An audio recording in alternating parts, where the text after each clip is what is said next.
নমস্কার বন্ধুরা, আমি সুপর্ণার হেসেলের আরও একটি নতুন রেসিপিতে আপনাদের সবাইকে জানাই অনেক অনেক স্বাগত। আজকে আমি আপনাদের সঙ্গে শেয়ার করব আপেলের জ্যামের রেসিপি, যেটা বাজারের থেকে কেনা জ্যামের তুলনায় হবে অনেক বেশি সুস্বাদু ও স্বাস্থ্যকর। বাচ্চারা জ্যাম খেতে ভীষণই পছন্দ করে, তাই বাজারের অস্বাস্থ্যকর জ্যামকে দূরে রেখে এইভাবে কিন্তু বাচ্চাদের খুশি করতে বাড়িতে জ্যাম বানিয়ে দিতেই পারেন। আপেলের জ্যাম বানানোর জন্য আমি 1 কেজি আপেল নিয়ে নিয়েছি আর আপেলটাকে খুব ভালো করে ধুয়ে রেখেছি। এবার আপেলের খোসা ছাড়িয়ে দানাগুলোকে বাদ দিয়ে আপেলগুলোকে গ্রেট করে নেব। আপেলগুলোকে একদম মিহি করে গ্রেট করে নেওয়া হয়ে গেছে। এবার একটা কড়াইতে আমি আপেলগুলোকে দিয়ে দেব। গ্যাসের উপর আমি কড়াইটাকে বসিয়ে দিয়েছি আর গ্যাসের ফ্লেমটাকেও কিন্তু আমি এখানে অন করে দিয়েছি। আপেলটাকে প্রথমে একটু সেদ্ধ করে নিতে হবে, আর সেদ্ধ করার জন্য জল দেওয়ার কোনো প্রয়োজন পড়বে না।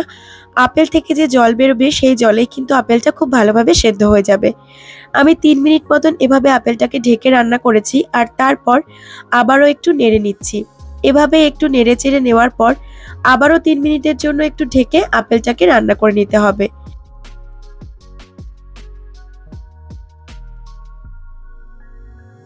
আপেলটা খুব ভালোভাবে সেদ্ধ করে নেওয়ার পর আমি আপেলটাকে একটা স্ট্রেনারের মধ্যে নিয়ে নিয়েছিলাম আর হাতের সাহায্যে ডলে ডলে আপেলটাকে স্ট্রেন করে নিয়েছি। এতে করে জ্যামটা কিন্তু একদম স্মুথ তৈরি হবে। আপনারা চাইলে একটা মিক্সার গ্রাইন্ডারের মধ্যে দিয়েও একটু ঘুরিয়ে নিতে পারেন। আবারও আমি গ্যাসের ফ্লেমটাকে অন করে দিয়েছি আর তারপর এর মধ্যে অ্যাড করে দিচ্ছি আমি চিনি। 1 কেজি আপেলের জন্য আমি এখানে 600 গ্রাম চিনি দিলাম। আপনারা চাইলে চিনির পরিমাণটা কম বেশি করে নিতে পারেন, তবে 1 কেজি আপেলের জন্য 600 গ্রাম চিনি লেগে যায়। আপেল যদি ভীষণ মিষ্টি হয় সেক্ষেত্রে চিনির পরিমাণটা একটু কমিয়ে দিতে পারেন। খুব ভালো করে নেড়েচেড়ে মিশিয়ে নেব আর চিনিটা গলে যাওয়া পর্যন্ত অপেক্ষা করব। চিনিটা খুব ভালোভাবে গলে যাওয়ার পর এর মধ্যে অ্যাড করে দিতে হবে 2 টুকরো দারচিনি। এতে জ্যামে খুবই সুন্দর একটা ফ্লেভার আসবে। আর তারপর গ্যাসের ফ্লেমটাকে লো টু মিডিয়ামে রেখে মিনিট 10 একটু এটাকে রান্না করে নিতে হবে। দারচিনিটা আমি অ্যাড করেছিলাম, তবে সে সময় আমার ক্যামেরাটা কোনো কারণে বন্ধ হয়ে গেছিল। দেখুন 10 মিনিট আমি আপেলটাকে রান্না করে নিয়েছি চিনির সাথে আর তারপর এর মধ্যে দিয়ে দিলাম একটু ফুড কালার। আমি রেড ফুড কালার একটু জলে গুলে এখানে ব্যবহার করেছি, তবে এটা সম্পূর্ণ অপশনাল, শুধুমাত্র দেখতে ভালো লাগার জন্য। আমি সাধারণত আমার বাচ্চার জন্য যখন এই জ্যামটা বানিয়ে থাকি তখন ফুড কালারটা ব্যবহার করি না। আজকে ফুড কালারটা দিয়েছি শুধুমাত্র যাতে এর রংটা ভালো আসে সেই জন্য, কারণ আপেলের জ্যামের রং কিন্তু এমনিতে খুব একটা সুন্দর আসে না। আপেলটা রান্না করলে দেখবেন একটু কালচে কালচে হয়ে যায়। ফুড কালারটা অ্যাড করার পর আরও মিনিট 5 একই রকমভাবে নেড়ে নিতে হবে। আপেল এবং চিনির যে এক্সট্রা জলটা আছে সেটাকে কিন্তু শুকিয়ে নিতে হবে। জ্যামের মধ্যে যদি একটু জল জল ভাব অবশিষ্ট থেকে যায় তাহলে জ্যামটা কিন্তু বেশি দিন স্টোর করা যাবে না।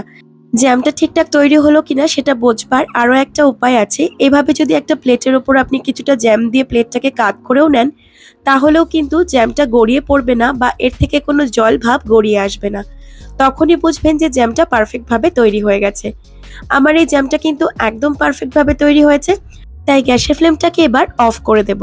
দেখুন জ্যামটা আমি সম্পূর্ণ ঠান্ডা করে নিয়েছি আর এবার এর মধ্যে আমি দিয়ে দিচ্ছি পাতিলেবুর রস। আমি একটা বড় পাতিলেবুর রস দিয়েছি আর রসটা অ্যাড করার পর খুব ভালো করে একবার মিশিয়ে নেব। লেবুর রসটা অ্যাড করাতে কিন্তু এই জ্যামের টেস্টটা আরও অনেক বেশি বেড়ে যায়। দেখুন আমার খুব ভালো করে লেবুর রসটা এখানে মিশিয়ে নেওয়া হয়ে গেছে আর জ্যামটা বানানোর সময় যে দারচিনির টুকরোগুলো আমি এর মধ্যে অ্যাড করেছিলাম এবার এগুলোকে এর থেকে খুঁটে নিয়ে ফেলে দিতে হবে, কারণ এর যা ফ্লেভার বেরোনোর সেটা কিন্তু অলরেডি জ্যামের মধ্যে বেরিয়ে গেছে।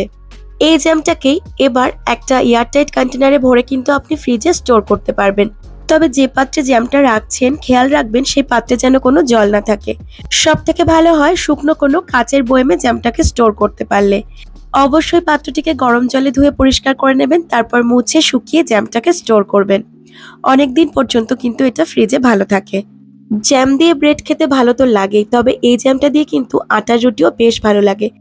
আমার আজকের রেসিপি আপনাদের কেমন লেগেছে জানাতে ভুলবেন না। ভালো লাগলে অবশ্যই একটা লাইক করে দেবেন আর এই রেসিপিটি শেয়ার করে দিন সেই সব মায়ের সঙ্গে যারা বাইরের খাবারের থেকে নিজে হাতে খাবার তৈরি করে বাচ্চাকে খাওয়াতে বেশি পছন্দ করে। এমনই হেলদি টেস্টি আরও রেসিপি পেতে চ্যানেলটিকে সাবস্ক্রাইব করার জন্য অনুরোধ রইল। ধন্যবাদ।